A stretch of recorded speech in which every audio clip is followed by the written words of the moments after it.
Now, Khamzat Chimaev said that he's not going out. He doesn't want to interact with people. He doesn't want to get sick. The was, if we go to the mall, if somebody gets sick and he's a big fan, he's gonna come for me, and maybe we get that sickness, you know. So I have to be careful for that. Better to stay home, prepare for the fight, relax. Chimaev is just a cunt.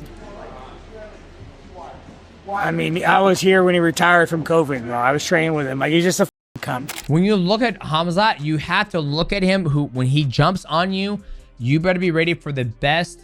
You better have the best wrestling, anti-wrestling and fighting skill ready to rock and roll. Reports suggest Khamzat Chimaev may be facing legal trouble, and whispers say he's even avoiding going outside ahead of his showdown with Dricus du Plessis. However, clarifying that, Michael Bisping stated that Khamzat Chimaev is merely focused on avoiding unnecessary distractions and stress. He explained that Chimaev has been staying away from public interactions to reduce the risk of getting sick, even avoiding situations where fans who mean well and simply want a photo or a conversation might unintentionally drain his mental energy. One issue that he has had is getting sick. Sean Strickland was talking about that recently, calling him a little bitch. No, he could fight, but like mentally, he's just a weak man. Now, Khamzat Chimaev said that he's not going out. He doesn't want to interact with people. He doesn't want to get sick. The was, if we go to the mall, if somebody gets sick and he's a big fan, he's gonna come for me, and maybe we get that sickness, you know. So I have to be careful for that. Better to stay home, prepare for the fight, relax. But he also doesn't want to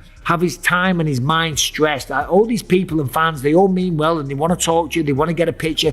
They want you to go on podcasts and all this type of stuff. But it sucks away your mental energy. Khamzat Chimaev is avoiding everyone, but he's also avoiding them all so that he doesn't get sick. Furthermore, Bisping clarified that Khamzat won't face any future legal issues because Trump, a UFC fan, has a soft spot for the sport. Bisping also mentioned that as long as Trump is in office, Khamzat will not encounter visa problems due to Trump having a personal relationship with Dana White.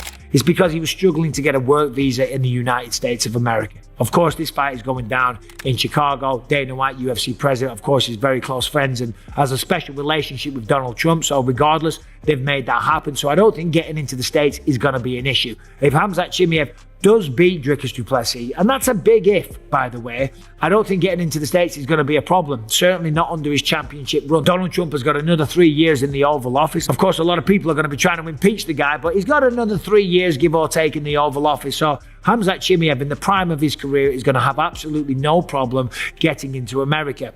Meanwhile, Sean Strickland addressed his ongoing issues with Khamzat Chimaev, delivering a blunt assessment of the middleweight contender. Strickland recalled being around when Chimaev briefly retired during the COVID period and claimed that if most people knew him on a personal level, they would not hold him in high regard. Chimaev is just a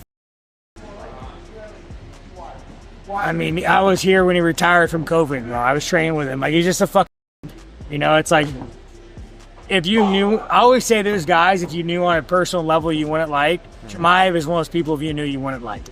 You know, he'll come in here. There's a video of me, I always like, oh, you're so good. Like, I'm being sarcastic. Like, bro, like. He gets a little bit, be nice. You're better than everybody, so just don't hurt people.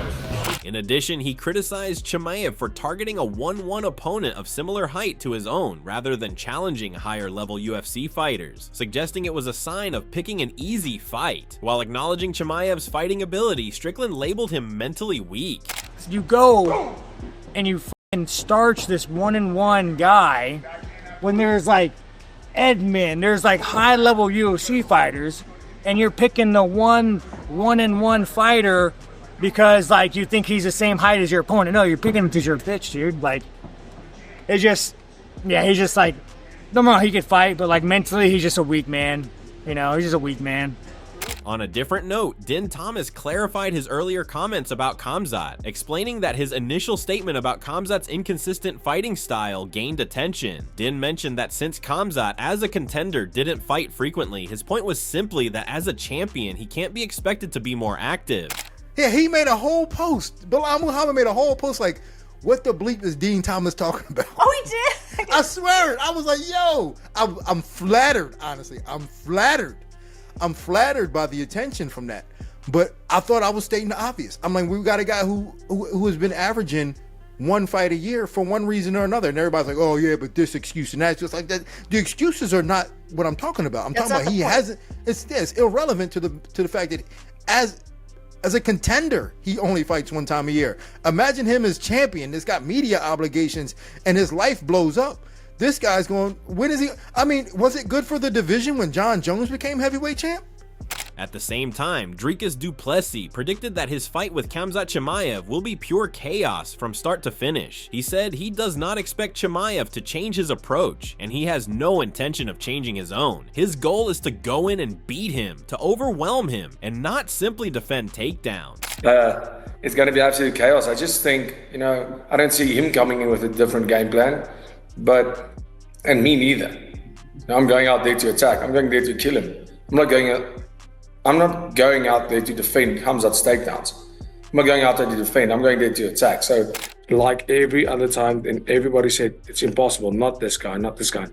And I'm going to go out there, and you're going to see the boogeyman.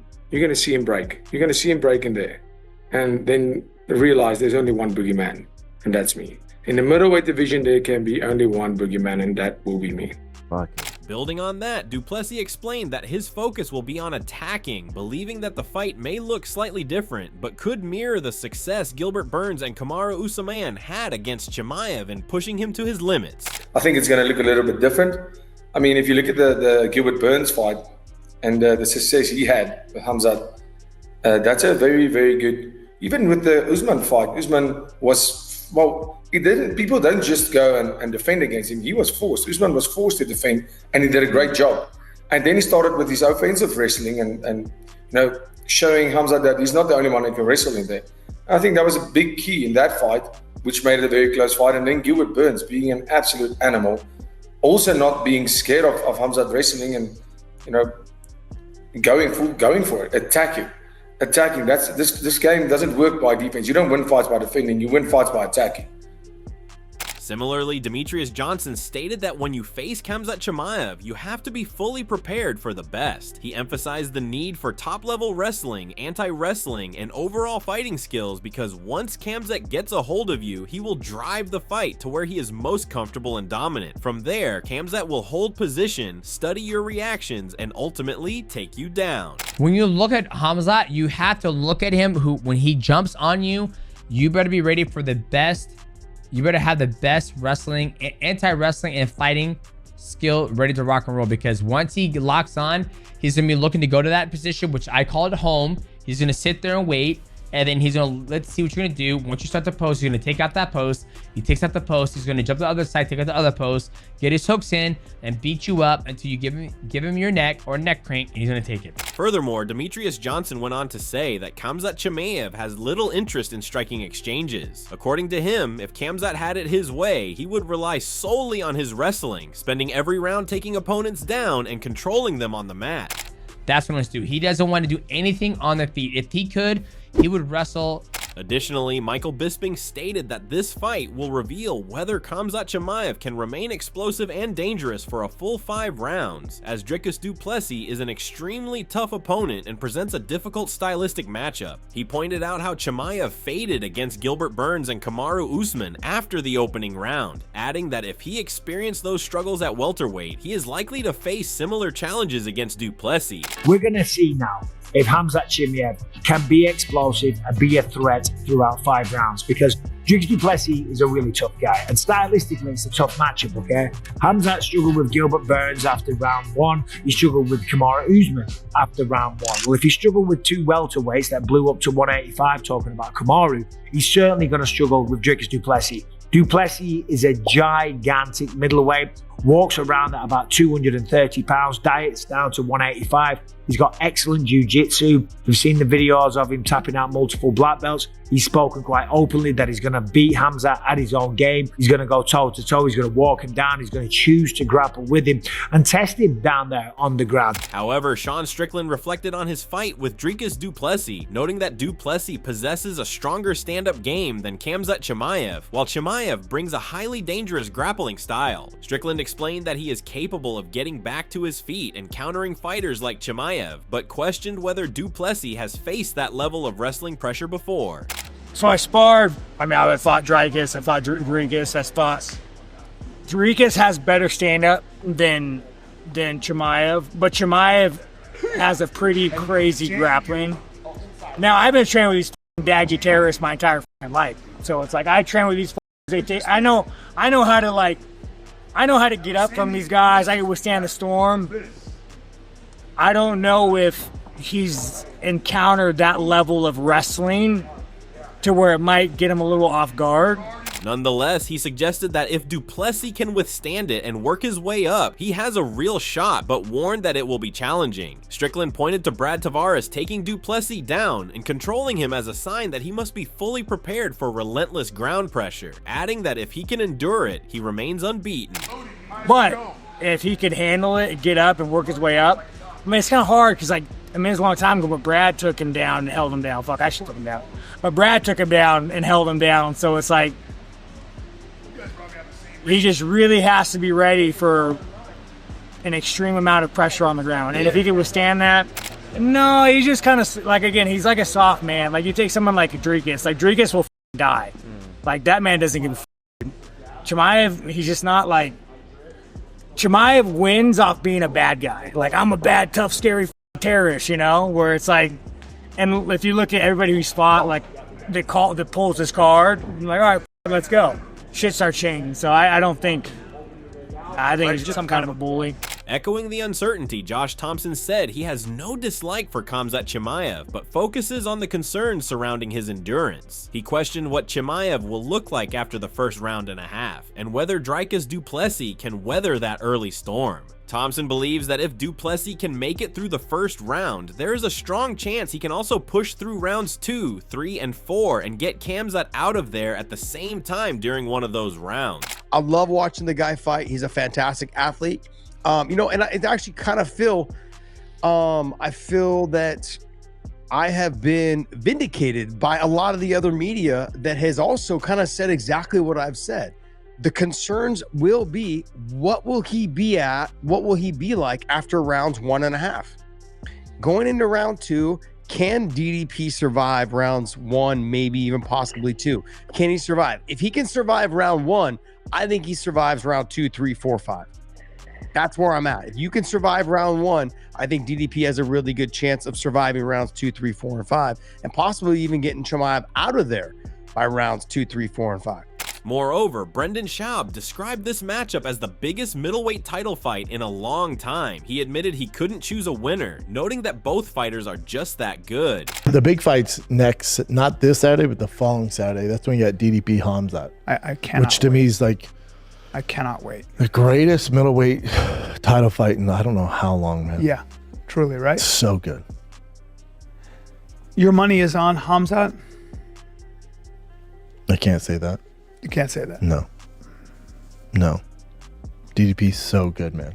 Adding to that, TJ Dillashaw described training alongside Khamzat Chimaev as a surreal experience. He explained that Khamzat has brought his entire team to Chicago, running workouts together with full support from everyone at the Jackson Media House. According to Dillashaw, Khamzat has been pushing through intense rounds in both striking and wrestling, showing sharp technique and relentless effort. TJ pointed out how Chimaev already looks like he is in championship shape. But it's awesome to be next to Chimaev, to feel the energy he's got going on right now. He's got his whole team out here at the Jackson Media House doing his workouts, and everyone's behind him, everyone's supporting him. You can just feel the energy in the room. He's pushing hard rounds. I think he did 8 rounds of mitts after he did grappling. So the guy's in tip-top shape, great grappling techniques he went over, and then, crushed mitts. So he's definitely in championship shape already. Amidst all the noise, John McCarthy said that Khamzat Chimaev has matured as a fighter, particularly in recognizing when to step on the gas and go for the finish. He pointed to the Whitaker fight as an example of doing it right when the opportunity is there.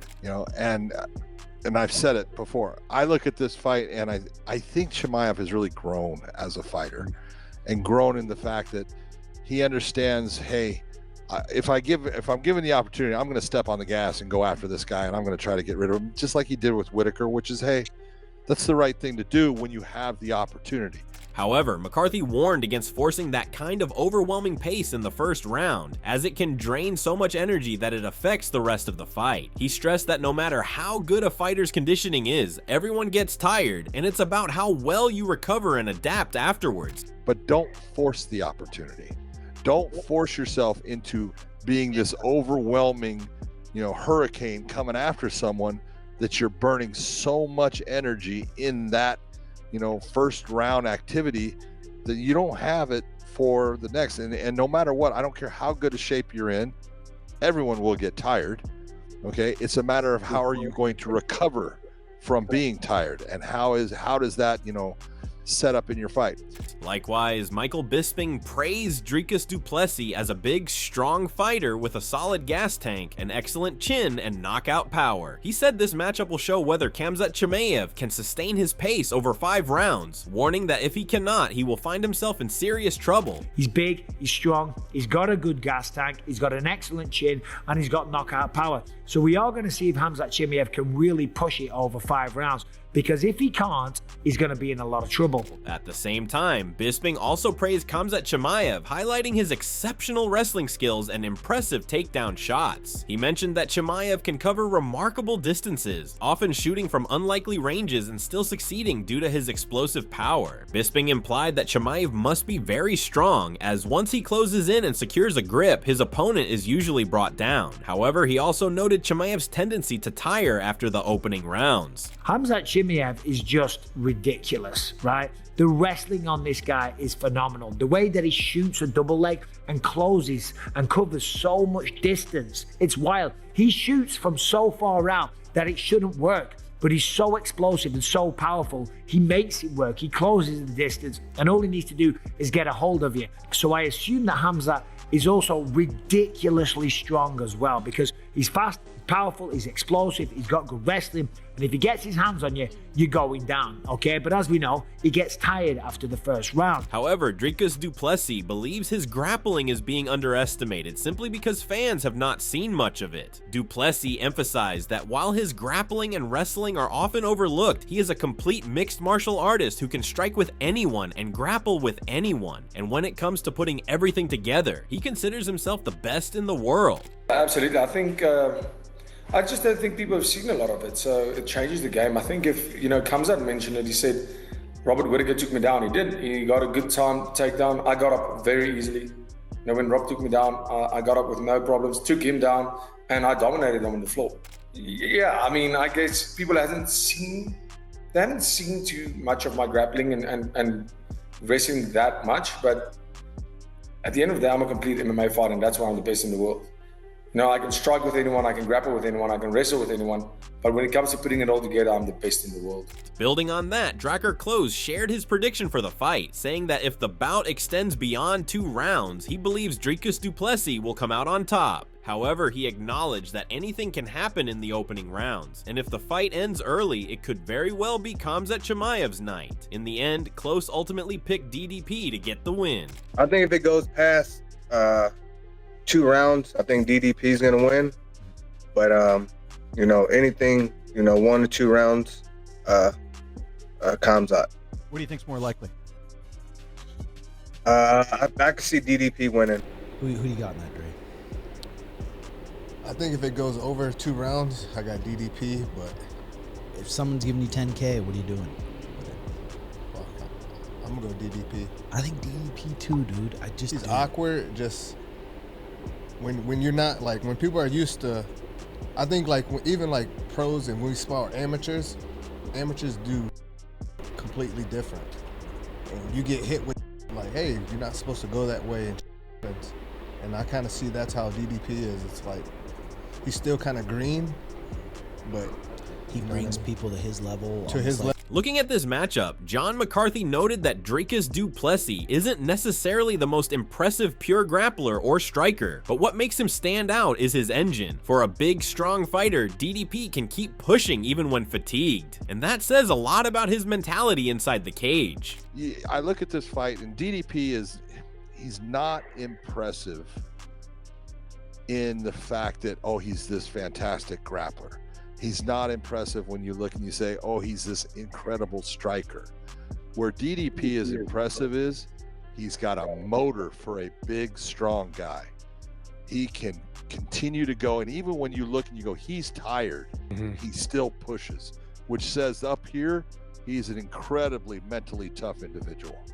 So that right there is the one element that I look at that tells me, okay, he can definitely win this fight. It's not like I got a guy in Chimaev that's going to run through him. I don't think Chimaev is just going to run through him. I think DDP is too good overall. And there you have it. The stage is set for an all-out war between Khamzat Chimaev and Dricus du Plessis, with questions swirling over Chimaev's cardio, du Plessis grappling, and whether either man can impose their will over 5 grueling rounds. This fight promises to be nothing short of chaos from the opening bell. If you enjoyed this breakdown, make sure to hit that like button, subscribe for more fight coverage, and drop your predictions in the comments section below, and we shall see you in the next video with more exciting updates.